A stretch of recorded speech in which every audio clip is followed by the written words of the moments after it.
मानसी मांजरेकर यांचं नाव आमच्या डोळ्यासमोर आलं। यांना साजेसं असं ऑफिस झालेलं आहे।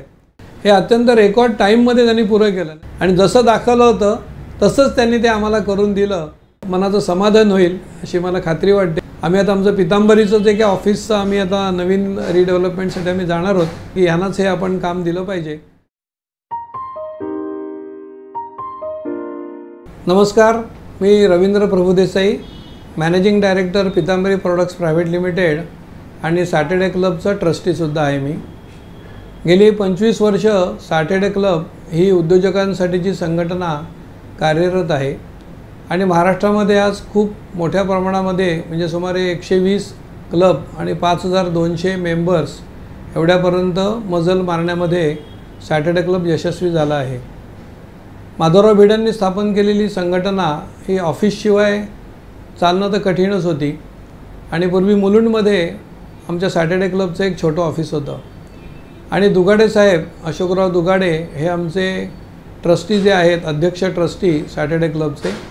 तर आमचं कधीपासून त्यांच्याशी बोलणं होत होतं की आपल्याला एक चांगलं ऑफिस घेणं आवश्यक आहे आणि त्याच्याप्रमाणे मग आम्ही वागळे एस्टेटला ऑफिसचं आम्ही जागा निवडली आणि सुमारे 2000 स्क्वेअर फुटाची जागा आम्हाला मिळाली।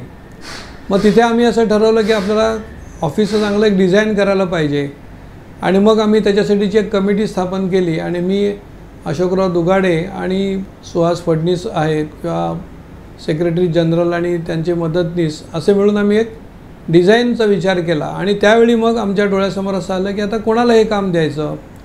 तर पहिल्यापासून जवळजवळ 20 वर्षापासून सॅटर्डे क्लबमध्ये काम करणाऱ्या मानसी मांजरेकर यांचं नाव आमच्या डोळ्यासमोर आलं आणि त्यांचं एस इंटिरियर्स नावाने खूप चांगल्या प्रकारे ते मुंबईमधील सगळ्या ग्राहकांना त्यांच्या आर्किटेक्चर म्हणजे डिझाईनच्या सेवा ते देत आहेत, इंटिरियरच्या आणि डिझाईनच्या। आणि मग आम्ही आमचे जे काही प्लॅन होते की आम्हाला असं एक पाहिजे होतं की आपल्याला सुमारे 200 लोक बसतील अशा प्रकारचे एक छोटी मीटिंग घेता येईल अशा प्रकारचं एक सभागृह, त्याच्याप्रमाणे अर्थातच toilet block, reception, conference room, अध्यक्षांची केबिन, सेक्रेटरीची केबिन, अशा सगळ्या गोष्टी आम्हाला पाहिजे होत्या। आणि लिफ्टमधून आल्यानंतर म्हणजे एंट्रीला आपल्याला सॅटर्डे क्लबचं काही डिस्प्ले दाखवता येईल, त्याच्यानंतर तिथे ॲकॉस्टिकसुद्धा चांगलं हे असेल, आवाज घुमणार नाही।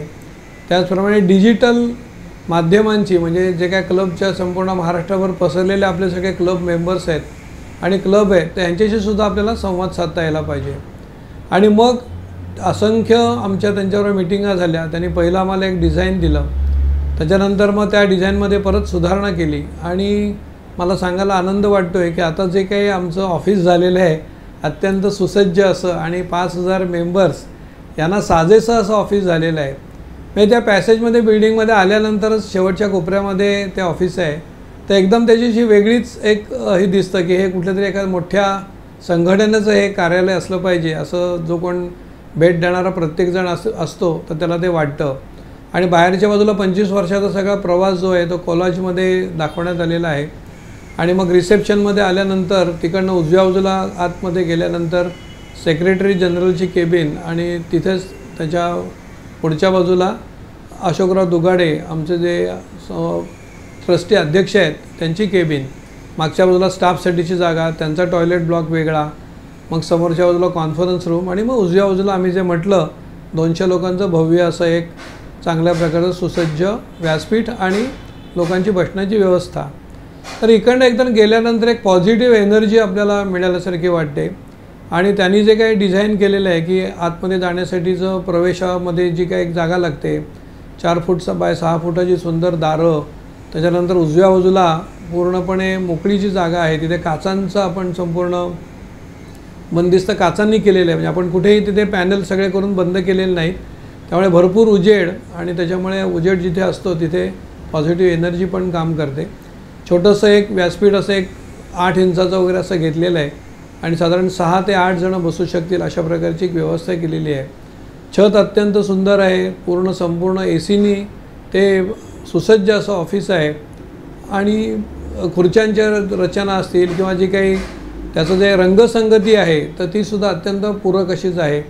आमची जी दुगाडे साहेबांची जी केबिन आहे आणि कॉन्फरन्स रूम आहे तर त्याच्यातलं टेबल असेल, त्यातल्या खुर्च्या असतील, खूपच कम्फर्टेबल आहेत। म्हणजे 8 तास जरी आपल्याला बसायचं झालं 10 तास एखादा कॉन्फरन्स किंवा आपल्याला काही विषय जर का तिकडे ट्रेनिंगचे सेशन्स घ्यायची झाली तर खूपच चांगल्या प्रकारे तिथे आपण व्यवस्था करू शकतो।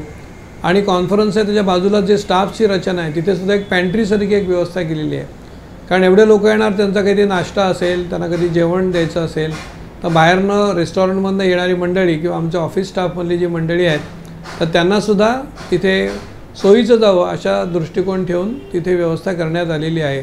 सॅटर्डे क्लबमध्ये सुमारे 1000 मेंबर्स या लेडी मेंबर्स आहेत, त्यामुळे ऑफिसमध्ये लेडीज टॉयलेट वेगळं आणि जेंट्स टॉयलेट वेगळं हे अर्थातच करणं क्रमप्राप्त होतं आणि ती व्यवस्था अत्यंत छान केलेली आहे। म्हणजे एखाद्या पंचतारांकित हॉटेलमध्ये जसं टॉयलेट्स असतात त्याप्रमाणे त्याची रचना करण्यात आलेली आहे।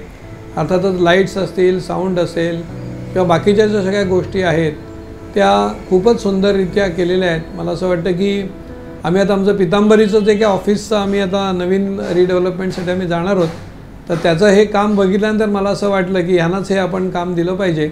आणि सुरुवातीला आम्हाला रेंटलवरती आम्हाला दुसरीकडे जावं लागेल तर तीसुद्धा व्यवस्था त्यांनाच आम्ही करायला सांगतो आहे।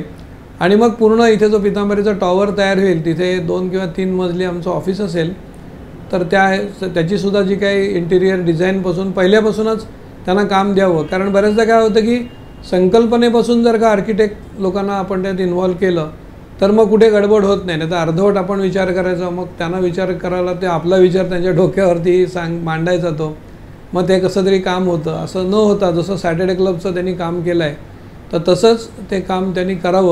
आणखीनसुद्धा एक असं जे प्लॅनिंग आपण करतो किंवा आर्किटेक्ट जे असतात तर त्यांच्याकडे नवीन नवीन टूल्स असतात। तर आता आपल्याला माहिती आहे की सॉफ्टवेअरचा जमाना आहे आणि आर्टिफिशियल इंटेलिजन्सचा पण जमाना आहे। तर एखादी वास्तू किंवा एखादं इंटिरियर बरेचदा काय होतं की जो ग्राहक असतो तो एवढा त्याच्यातला ज्ञानी नसतो आणि आपलं प्रत्यक्ष हे जे काय फर्निचरचं काम आहे हे कसं होणार आहे ह्याच्यासाठी त्यांनी आम्हाला आधी 3D व्ह्यूसुद्धा त्याचा दाखवला होता आणि मग 3D व्ह्यूमध्ये ज्या काय सुधारणा होत्या म्हणजे झाल्यानंतर काम कसं होईल हे आधीच दाखवण्याची जी एक कला त्यांच्याकडे ती आहे किंवा सॉफ्टवेअर आहे आणि ते एक व्यवस्थापन आहे ते त्यांनी अत्यंत उत्कृष्ट दर्जाचं त्यांनी दाखवलं आणि जसं दाखवलं होतं तसंच त्यांनी ते आम्हाला करून दिलं।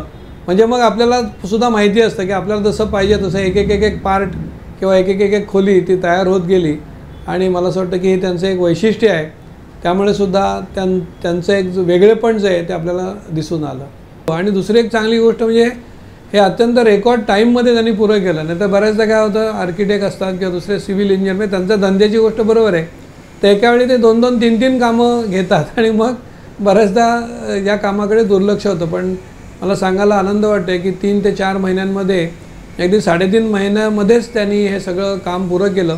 त्याच्यामुळे मला असं वाटतं की अशा प्रकारचं काम हे अद्वितीय अशा प्रकारचं झालेलं आहे आणि मी ज्या कोणाला अशा प्रकारचं इंटिरियरचं काम करायचं असेल किंवा ऑफिसचं असेल किंवा घरगुतीसुद्धा काम असेल तर आपण नक्की मानसी मांजरेकर आपण हे काम द्यावं, तर नक्की आपल्या मनाचं समाधान होईल अशी मला खात्री वाटते। आणि ते जे काय आता इंटिरियरची कामं करतायत त्यांना माझ्याकडून खूप खूप शुभेच्छा। धन्यवाद।